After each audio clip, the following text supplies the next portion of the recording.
Seagulls are crying and so are babies in the background. My current big project is to create a magazine to present a collection of my writings and images that I've made over the last 15 years or so. A few of the pieces are things I have submitted somewhere that have been accepted and published. A lot are pieces that I have personally published on my own website as blog posts, and some are things, poems mostly, that I have not previously published at all. The magazine will be called The Supercargo's Magazine because The Supercargo is my long-standing internet moniker. And this edition of the magazine, the first, will be called For Your Consideration because I am offering the contents to readers for their consideration. I am aiming to have printed copies available to take with me to the Stockholm Writers' Festival towards the end of August, and an electronic version that I can link to from my website. I would like that to be available at the same time, but I don't know how it's going to work out. I started working on this project a long time back, but in earnest only really since the beginning of May. It has taken me much more time than I anticipated, as these things always seem to do. And I can see a deadline fast approaching, which means that I'm getting a bit stressed. So, of course, I have chosen to take time out to make a video about it. One of the goals of my New Year's writing resolution is to become a published writer in 2024. Okay, let's bone this out. I have been writing and publishing articles on my own blog at thesupercargo.com on and off since 2010. And this year, following my bi-weekly schedule, I have published 14 blog posts. So technically speaking, I am already a published author. But of course, I mean published in print. Now, the only way to guarantee that I become a published in print author this year is by doing it myself. So if I self-publish this magazine, then I will have achieved my goal. Another reason for the project, a reason that has become more and more significant as I have been putting the thing together, is self-reflection. I've been forced to look back at things that I have written over the last 15 odd years, to go through my various hard disks and computers looking for the material. From all of this, I've learned that I have a truly dreadful archive system. I can't find things I know exist, and if I find them by some miracle, I have to put them or copy them to some easily accessible place like my computer desktop, because if I don't, I'll lose them again.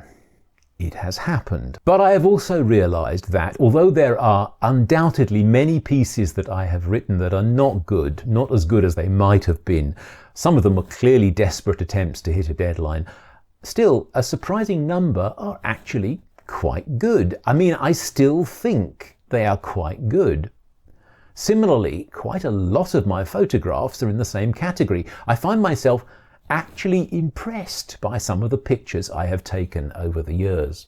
So, sorting out the material for the magazine has turned into a bit of an ego boost for me. I'm not as bad a writer or as poor a photographer as I sometimes think that I am.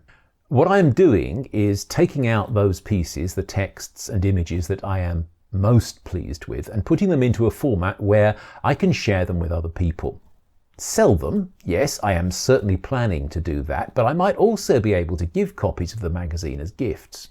Another reason for the exercise is the learning experience and the actual practice of assembling, laying out, and getting the magazine printed. Knowing how to do this will, I hope, stand me in good stead when the time comes, if the time comes, for me to take the further step of self-publishing a novel or a book of poetry.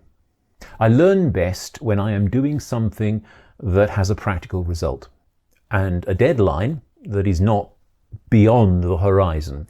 My aim is to have a physical object printed and to have copies of it in time for the Stockholm Writers' Festival, which takes place over the third weekend in August. And that is about 6 weeks away as I record this. I would like to be able to arrive in Stockholm with, let's say, 15 copies of the magazine that I can sell or perhaps barter if other people have things they want to swap. That's my near event horizon. That's what I am aiming for.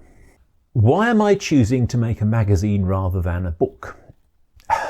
It's a reasonable question. I am not just a writer, I am a photographer.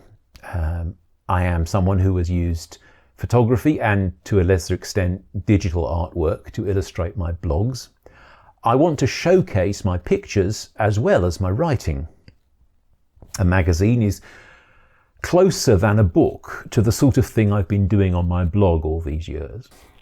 Also, a magazine can be a one-off special edition, but it also holds the promise of serialization, the promise that there might be a second edition next month, next season, next year.